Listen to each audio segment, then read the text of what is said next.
Section 8.7, Electric Resistance.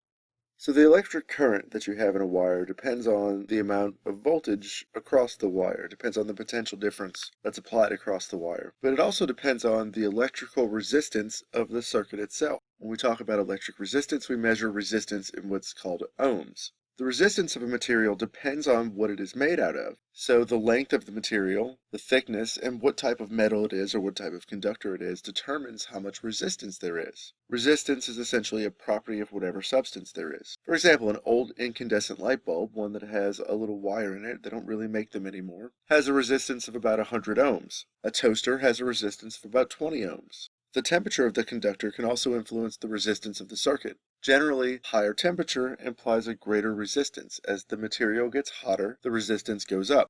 However, if you cool some materials down at very low temperatures, the resistance of certain materials goes almost to zero. These materials are called superconductors. In that case, there's no resistance to the motion of charge, there's no loss of current, and there's no heat that's generated in the circuit. Now, it was thought that materials wouldn't reach this point unless you could get them down to absolute zero, but it turns out that some of them will behave in this way at temperatures of around 30 to 100 Kelvin.